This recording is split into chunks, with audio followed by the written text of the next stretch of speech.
यह है निक्की, जो south Korean girl group band black pink की बहुत बड़ी फैन है। जब निक्की की शादी सोहम से होती है तभी। अरे, ये बहू रानी कहाँ है?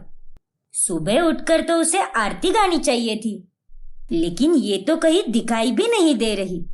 다시 컴컴말리고 to light up the sky.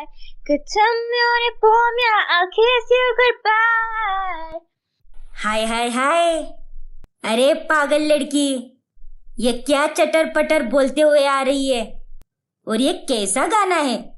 माँ जी, ये ब्लैक पिंक बैंड का जीसो का फेमस गाना है। कौन सा बैंड? अरे बहू, लोगों की बहुएं शादी के बाद पहली सुबह भगवान की आरती गाती है और तू यहाँ पर बकवास गाना गा रही है, जिसका ना तो सर है ना पैर। मुझे तो कुछ समझ में ही नहीं आ रहा। अरे माँ जी, ये कोरियन भाषा है, कोरियन बैंड है ये, और ये मेरा फेवरेट बैंड है। I just love black pink. मुझे भी ब्लैक पिंक जैसा कोई बैंड खोलना था, लेकिन क्या करूं, अब तो मेरी शादी भी हो गई। अरे बेवकूफ लड़की, अपनी घर गृहस्थी को संभाल सही तरीके से, वरना मैं तेरी बैंड बजा दूंगी। बड़ी आई बैंड खोलने वाली। अरे माँ जी, अब आप जैसे देहाती लोगों को ब्लैक पिंक जैसे क्लासी बैंड के बारे में क्या ही पता होगा। अरे पूरे 93.2 मिलियन फॉलोअर्स है उनके। जानती भी हो कितने होते हैं? अरे जान कर क्या अचार डालू क्या उनका? देखो माँ जी, आपको तो बस अपने रिश्तेदार और गिने चुने गली मोहल्ले वाले ही जानते हैं, लेकिन उन चारों को तो पूरी दुनिया जानती है। बड़ी आई मेरी बैंड बजाने वाली और मेरे ब्लैक पिंक के बारे में बुरा बोलने वाली। निक्की को ब्लैक पिंक के गानों से इतना प्यार होता है कि वो दिन रात बस उनके ही गाने गुनगुनाती रहती है। 붉게 타마러진 너와 난 괜찮아 넌 괜찮을까 구름 넘정 없이 나쁜 꼭 현짐은 가기고 갔단다। अरे ओ नास पीटी, जरा खाना बनाने पर भी ठीक से ध्यान दे। अगर खाना खराब हुआ तो मैं तेरा फोन ही छीन लूंगी। फिर सुनती बैठ अपने ब्लैक पिंक के गाने बिना फोन के। माँ जी, आपको क्या प्रॉब्लम है मेरे ब्लैक पिंक के गानों से? कम से कम वो आपके घिसे पीटे टीवी सीरियल से तो लाख गुना अच्छे हैं। जैसे आपको टीवी पर सीरियल्स पसंद आते हैं, वैसे ही मुझे ब्लैक पिंक के गाने पसंद आते हैं। देख बहू, मेरे टीवी सीरियल के बारे में कुछ भी मत बोल, तो आप भी मेरे ब्लैक पिंक के गानों के बारे में कुछ मत बोलिए, समझिए आप? अरे आपके टीवी सीरियल में तो कुछ भी दिखाते हैं और आप जैसे पागल लोग उसे देखते भी है। बहू, अब तेरा ज्यादा हो रहा है। मैं सच में तेरा फोन छीन लूंगी। हाँ, आपको और आता ही क्या है, आई बड़ी। अरे वो कोई एरा गेरा बैंड नहीं है, ब्लैक पिंक बैंड है वो, ब्लैक पिंक।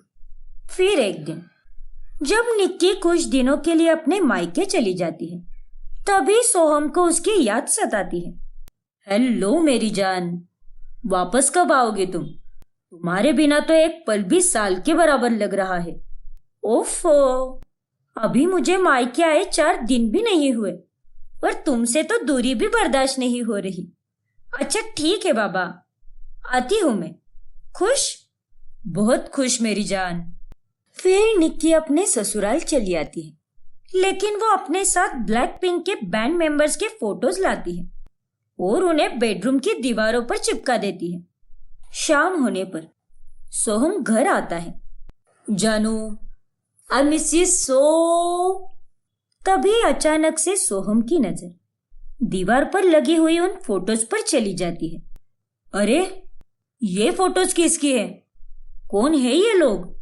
अरे सोहम, ये मेरे फेवरेट बैंड ब्लैक पिंक के मेंबर्स है। ये जेनी है, ये लीसा है, ये जीसो और ये रोज है। देखो निक्की, मुझे तुम्हारे इन ब्लैक पिंक के मेंबर्स में कोई इंटरेस्ट नहीं है। अरे इन दीवारों पर तो हम दोनों की तस्वीर होनी चाहिए थी।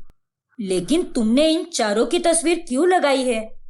वो क्या है ना, ये सारी मेरी मायके के बेडरूम में लगी हुई थी और अकेले रहकर ये मुझे मिस कर रही थी। और अब तो मुझे हमेशा के लिए यही रहना है ना, इसीलिए मैं इन्हें यहीं पर लेकर आ गई। मेरे जिगर के टुकड़े हैं ये चारों। ओ गॉड निकी, कोई किसी का इतना बड़ा फैन कैसे हो सकता है यार? तुम ना सच में पागल हो। अरे इतना प्यार कभी मुझ पर भी कर लिया करो। लेकिन सोहम, इतना कहकर सोहम वहां से चला जाता है। निक्की ब्लैक पिंक के प्यार में रोज ब्लैक और पिंक कलर के कपड़े ही पहना करती है। एक दिन जब सोहम उसे डिनर डेट पर ले जाने वाला होता है, तभी अरे यार सोहम, तुम्हारी चॉइस तो सड़ी हुई है। ये कलर्स तो कितने डल है। नहीं, तुम ये नहीं पहन सकते। एक काम करो, तुम ये पिंक कलर के कपड़े पहनो और उन पर ब्लैक शूज पहनना। पिंक? अरे पगला गई हो क्या? पिंक तो लड़कियां पहनती है ना। ऐसा कुछ नहीं है बाबा, बस ये लोगों ने कलर्स में भेदभाव कर रखा है। पिंक एक यूनिवर्सल कलर है और उसे सब पहनते हैं। नहीं, चाहे जो भी हो, मैं पिंक कलर के कपड़े नहीं पहनूंगा। अच्छा ठीक है बाबा, मत पहनो तुम पिंक, लेकिन एटलीस्ट ब्लैक तो पहन सकते हो ना। तुम ब्लैक पहनोगे और मैं पिंक पहनूंगी, फिर हम दोनों ब्लैक पिंक हो जाएंगे। सो नाइस ना? हे भगवान, कोई किसी के लिए इतना पागल कैसे हो सकता है? तुम और तुम्हारे ब्लैक पिंक का ये पागलपन, ये दोनों मेरी समझ के बाहर है। देखो सोहम, मुझे कुछ नहीं पता। अगर तुम ब्लैक कलर के कपड़े नहीं पहनोगे तो मैं तुम्हारे साथ डिनर डेट पर नहीं आऊंगी। फिर तुम अकेले ही खाना खाने चले जाना और मक्खियां मारते बैठना वहां पर। निक्की सोहम से रूठ जाती है, इसीलिए सोहम को ना चाहते हुए भी ब्लैक रंग के कपड़े पहनने ही पड़ते हैं। फिर वो दोनों ब्लैक और पिंक कपड़े पहनकर डिनर डेट पर चले जाते हैं। फिर एक दिन निक्की की सहेली अंजलि उसके घर पर आती है। अंजलि भी ब्लैक पिंक बैंड की बहुत बड़ी फैन होती है। तुझे पता है अंजलि, ब्लैक पिंक का अगले महीने एक गाना आने वाला है। आई एम सो एक्साइटेड यार। हाँ यार, मैंने भी वो वीडियो देखा है। उसमें रोज और जिसो कितने सुंदर लग रहे थे यार। काश मैं उनसे मिल पाती। हाँ ना यार, काश हम भी किसी कोरियन फैमिली में जन्म लेते तो हमें सारे सॉन्ग्स भी अच्छी तरह से समझ आते और कोरिया में रहकर हम ब्लैक पिंक के चारों मेंबर्स से मिल भी पाते। हाँ यार। निक्की की सास उनकी सारी बातें सुनती है और उसे निक्की पर बहुत गुस्सा आता है। फिर अंजलि के जाने के बाद, बहू तू कितना ज्यादा ओवर करती है। अरे इतनी पागल तो लैला भी अपने मजनू के लिए नहीं हुई होगी जितना तू उस ब्लैक पिंक बैंड के पीछे हो रही है। हाँ तो मैं उनसे प्यार ही तो करती हूँ ना, थोड़ी कोई गलत काम कर रही हो जो आप मुझे इतना सुनाती हो। देख बहू, अब तेरी शादी हो चुकी है, तुझे ये सब शोभा नहीं देता। तुझसे मैं ये नहीं कह रही कि उनके गाने मत सुन, लेकिन एक समझदार औरत की तरह बर्ताव कर। अरे तू तो किसी कॉलेज की लड़की की तरह बर्ताव करती है। माँ जी, मेरी अभी अभी तो शादी हुई है ना, सो प्लीज मुझसे मेरा बचपना मत छीनिए और मुझे जैसे जीना है जीने दीजिए। फिर एक दिन निक्की और सोहम की 1 मंथ एनिवर्सरी होती है। सोहम, आज तुम ऑफिस से लेट ही आना। तुम्हारे लिए मैंने एक बहुत ही प्यारा सरप्राइज प्लान किया है। सरप्राइज? कैसा सरप्राइज निक्की? अरे बाबा, अगर अभी तुम्हें सब कुछ बता दूंगी तो वो सरप्राइज थोड़ी ना रहेगा। ओके बाबा, ठीक है, जैसा आप कहो बीवी साहिबा।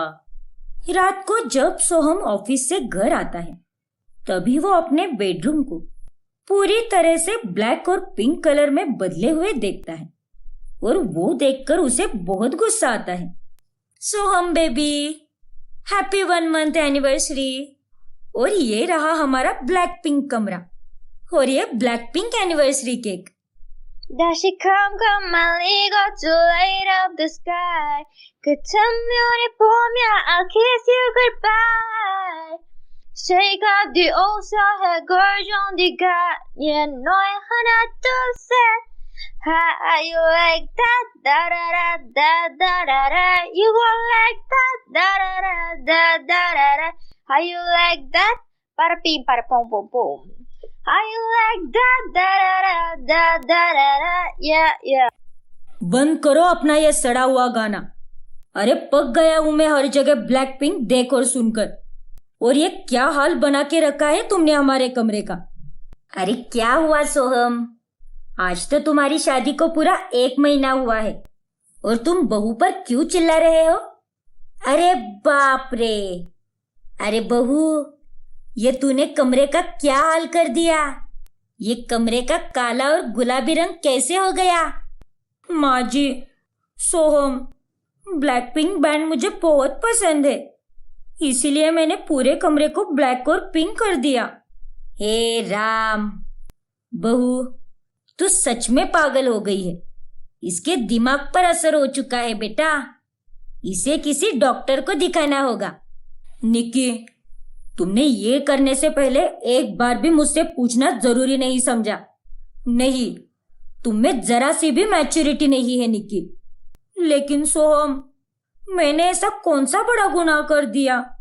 तुमने कोई गुनाह नहीं किया है निक्की, लेकिन हर चीज की एक लिमिट होती है और इंसान जब उस लिमिट को क्रॉस कर देता है तब सही नहीं होता। यह सिर्फ तुम्हारा कमरा नहीं है निक्की, यह कमरा मेरा भी है। फिर तुमने अकेले ही इसे ब्लैक और पिंक करने का डिसीजन कैसे ले लिया। हाँ बहू, तुझे मैंने हमेशा से ही समझाया है, कोई भी चीज हद से ज्यादा अच्छी नहीं होती। अब तू ही देख उसका नतीजा। लेकिन मैं तो बस सरप्राइज देना चाहती थी। ये कोई सरप्राइज नहीं है निक्की, बल्कि ये तो एक सदमा है मेरे लिए। मुझे लगा कि तुम्हें ये सब पसंद आएगा, इसलिए मैंने ये किया। देखो निक्की, आज तक मैं तुम्हारी हर बात सुनता गया, सहता गया, लेकिन हद होती है यार। मुझे ब्लैक पिंक या उनके गानों से कोई प्रॉब्लम नहीं है, लेकिन किसी चीज का इतना पागलपन भी सही नहीं है। सोहम बिल्कुल सही कह रहा है। अरे वो ब्लैक पिंक के बाहर भी तुम्हारी एक दुनिया है। तुम्हारा पति है, सास है, घर गृहस्थी है। अरे अगर तुम किसी चीज के लिए इतनी पागल हो जाओगी तो बाकी सब चीजें बर्बाद हो जाएगी। आप दोनों बिल्कुल सही कह रहे हो। मैं कुछ ज्यादा ही पागल हो गई थी उनके पीछे। उनसे प्यार करना ठीक है, लेकिन इतना पागल होकर बाकी के कामों को नजरअंदाज करना, ये बात तो गलत है। मुझे माफ कर दीजिए माँ जी। आई एम सॉरी सोहम। मैं आज के बाद आप दोनों को कभी शिकायत का मौका नहीं दूंगी। फिर उस दिन के बाद से निक्की ब्लैक पिंक के गाने लिमिट में ही सुनती है और एक अच्छी बीवी और बहू बनकर दिखाती है। सुनीता के 3 बेटे होते हैं, राकेश, इंद्रेश और कल्पेश। एक दिन सुनीता अपने बेटों की कुंडलियां पंडित जी को दिखाती है। तभी पंडित जी कहते हैं, सुनीता जी, आपने बचपन में इन तीनों की कुंडलियां दिखवाई नहीं थी क्या किसी पंडित जी को। नहीं पंडित जी, दिखाई तो थी, लेकिन याद नहीं इतना कुछ। सब कुछ इन तीनों के पिताजी ही किया करते थे। अब वो नहीं रहे तो इनका सब कुछ मुझे ही देखना पड़ता है। इन्हें तो कुछ पड़ी ही नहीं है अपनी कुंडली की। सुनीता जी, आपके तीनों बेटों के कुंडली में मृत्यु दोष लिखा है, और वो भी 25 साल पूरे होने पर। पंडित जी की ये बात सुनकर सुनीता चौंक जाती है। ये आप क्या कह रहे हैं पंडित जी। हाँ सुनीता जी, यही सच है। लेकिन पंडित जी, इसका कोई हल या उपाय तो होगा ना। मेरे बेटों के अलावा मेरा इस दुनिया में और कोई भी नहीं है। उनकी जान बचा लीजिए पंडित जी, मैं आपसे विनती करती हूँ। एक उपाय है, आपको अपने तीनों बेटों की शादी अंधी, गूंगी और बहरी लड़कियों से करानी होगी, और वो भी इस साल के जन्मदिन से पहले। क्योंकि अगर जन्मदिन बीत गया तो वो भगवान को प्यारे हो जाएंगे। नहीं नहीं, मैं ऐसा बिल्कुल होने नहीं दूंगी। आप ढूंढिए, मैं भी खोज करती हूँ। हम अंधी, गूंगी और बहरी लड़कियों को ढूंढकर ही रहेंगे। अपनी माँ और पंडित जी की ये बातें उनके बेटे को बिल्कुल पसंद नहीं आती। माँ, ये सब आप क्या कह रही हो? शादी कोई मजाक नहीं है। हम तीनों अंधी, गूंगी और बहरी लड़कियों से शादी कैसे करेंगे? हाँ माँ, क्यों हमारे स्वर्ग जैसे जीवन को नर्क बनाने के पीछे पड़ी हो? और सच कहे तो हम तीनों किसी और से प्यार करते हैं। हम तीनों की भी गर्लफ्रेंड्स है जो बहुत अच्छी लड़कियां हैं। हमें उनसे ही शादी करनी है। बकवास बंद करो अपनी, वरना एक एक को लपट लगाऊंगी। अरे जान है तो जहान है। अगर तुम्हारी जान ही नहीं बचेगी तो क्या तुम अचार डालते बैठने वाली हो अपनी गर्लफ्रेंड्स का? मुझे कुछ नहीं पता, लेकिन तुम तीनों को अंधी, गूंगी और बहरी लड़कियों से शादी करनी ही पड़ेगी। लेकिन माँ, ये सब अंधविश्वास है। तुम चाहे कुछ भी समझो, लेकिन जैसा मैं चाहूंगी वैसा ही होगा। बात खत्म। अपनी माँ की बातें सुनकर वो तीनों बहुत परेशान हो जाते हैं और इसीलिए वो अपनी गर्लफ्रेंड्स टीना, मीना और शीना के साथ मिलकर एक प्लान बनाते हैं। और प्लान के मुताबिक टीना, मीना और शीना अंधी, गूंगी और बहरी बहू बनने का नाटक करती है और पंडित जी तक पहुंचती है, जिसके बाद सुनीता उन तीनों को अपनी बहुओं के रूप में तय करती है और अपने बेटों की शादी उन्हीं से कराती है। शादी के बाद सुनो बहनों, हमें बहुत चौकन्ना रहना होगा और होशियारी से नाटक करना होगा। हाँ हाँ, जरा सी भी भूल हुई तो हमारा राज तो खुल जाएगा। चलो अब, सासू माँ किसी भी वक्त आती होगी। उन तीनों में टीना अंधी होने का, मीना गूंगी होने का और शीना बहरी होने का नाटक करती है। शाम में आलू गोभी की सब्जी और घी वाले फुलके, रायता, अक्खा मसूर की दाल और चावल और साथ में पापड़ तल देना। और हाँ, अभी पहले जाकर तुम तीनों छत की सफाई कर दो। ठीक है माँ जी। अरे ये क्या? अभी अभी मैंने मीना की आवाज सुनी, जबकि ये तो गूंगी है। तभी अंधी होने का नाटक कर रही टीना बोलती है, अरे माँ जी, आपने मीना की नहीं मेरी आवाज सुनी और हम तीनों बहनें हैं, इसीलिए आपको कंफ्यूजन हो गया होगा। अच्छा, ऐसी बात है क्या? ठीक है ठीक है। तीनों बाल बाल बच जाती है। अगले दिन सुनीता गलती से बहरी शीना को आवाज लगाती है, शीना बहू। अरे शीना तो बहरी है। अरे टीना बहू, मीना बहू, जल्दी आओ। तभी वहां पर गलती से शीना भी आ जाती है। हाँ बोलिए माँ जी, आपने बुलाया? अरे शीना बहू, तुम्हें मेरी आवाज सुनाई कैसे दी? तुम तो बहरी हो ना? अरे माँ जी, मीना और मैंने इसे अपने साथ लाया है, हमें इसका ज्यादा ध्यान रखना पड़ता है। बहरी है ना, हम दोनों तो फिर भी सुन लेते हैं। और उस वक्त भी तीनों बाल बाल बच जाती है। फिर एक दिन जब सुनीता तीनों बहुओं के लिए साड़ियां लाती है, तभी अंधी होने का नाटक कर रही टीना को लाल की जगह हरे रंग की साड़ी पसंद आती है और वो तुरंत गलती से कह देती है, माँ जी, मुझे ये लाल नहीं, मीना की हरे रंग वाली साड़ी पसंद आई है, मुझे ये नहीं चाहिए। ओह नो, मीना और शीना जैसे मैंने भी नाटक करने में गड़बड़ कर दी। भगवान जी, अब आप ही बचा लो। ये क्या टीना बहू, तुम तो अंधी हो ना, और अंधी होकर भी तुम्हें लाल और हरा रंग समझ में कैसे आ रहा है?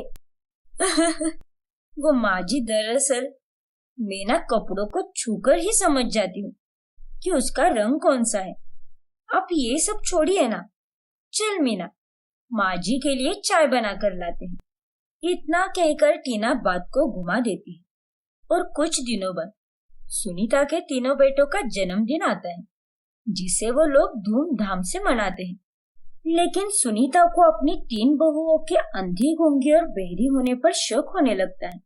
ये मेरी बहुओं का बर्ताव इतना अजीब सा क्यों है? मुझे तो कुछ गड़बड़ लग रही है। पहले मीना ने गूंगी होकर बोला, फिर शीना बहरी होकर भी मेरे पुकारने पर पहले चली आई थी, और कल टीना तो अंधी होकर भी उसने साड़ियों के रंग पहचान लिए। नहीं नहीं, ये मेरा वहम नहीं हो सकता। अब तो मुझे तीनों का टेस्ट लेना ही होगा, तब भी मेरे मन को तसल्ली मिलेगी। फिर सुनीता गूंगी होने का नाटक कर रही मीना के कमरे में जाती है और वो देखकर हैरान हो जाती है कि कैसे मीना अपनी सहेली से फोन पर बातें कर रही है। हाँ यार, हमारा प्लान तो एकदम सही चल रहा है। हम तीनों बहनें अंधी, गूंगी और बहरी होने का नाटक एकदम बढ़िया तरीके से कर रही है। जो शक था वही हुआ, ये तीनों नाटक कर रही है और अब मैं इन तीनों के सच को कैमरा में कैद करूंगी। फिर सुनीता मीना का वीडियो रिकॉर्ड करती है। उसके बाद वो अंधी होने का नाटक कर रही टीना के कमरे में आती है और वहां पर शोपीस जानबूझकर गिरा देती है। जब टीना अपने कमरे में आती है तब टूटे हुए शोपीस को टुकड़ों को देखकर वो पीछे हट जाती है। अरे बाप रे, मुझे इन टुकड़ों को समेटकर साफ करना होगा, वरना ये किसी के भी पैर में चुभ सकते हैं। बड़ी आई अंधी होने का नाटक करने वाली, जबकि ये तो साफ साफ देख सकती है। सुनीता टीना का भी वीडियो रिकॉर्ड करती है। उसके बाद वो बहरी होने का नाटक करने वाली शीना के कमरे में छुपकर देखती है। वाव, ये पड़ोसियों ने कितना मस्त गाना लगा है। ये तो मेरा फेवरेट गाना है, लेकिन बहुत शोर हो रहा है। मुझे खिड़की बंद कर देनी चाहिए, वरना बहरी होने का नाटक करते करते मैं सच में बहरी हो जाऊंगी। नास पिटी करम जली, ये भी बहरी होने का नाटक करती है, जबकि ये मैडम तो सब कुछ सुन सकती है। फिर सुनीता शीना का भी वीडियो अपने फोन में रिकॉर्ड कर लेती है। फिर अगली सुबह वो अपने तीनों बेटों को बहुओं की असलियत दिखाती है। ये देखो बेटा, कैसे इन तीनों ने अंधी, गूंगी और बहरी होने का नाटक किया है। माँ, ये सब हमें पहले से पता है। क्या? हाँ माँ, क्योंकि जिन तीनों लड़कियों से हमारी शादी हुई है, ये तीनों हमारी गर्लफ्रेंड्स हैं। हम जानते थे कि ये मृत्यु दोष और ये सिर्फ और सिर्फ अंधविश्वास है और कुछ नहीं। इसीलिए हमने अपनी गर्लफ्रेंड से ये नाटक करने के लिए कहा। सुनीता ये सब जानकर एकदम हैरान हो जाती है। हाँ, हम जानते हैं कि हमने गलत किया है, लेकिन माँ, आपकी बात भी गलत साबित हो गई ना।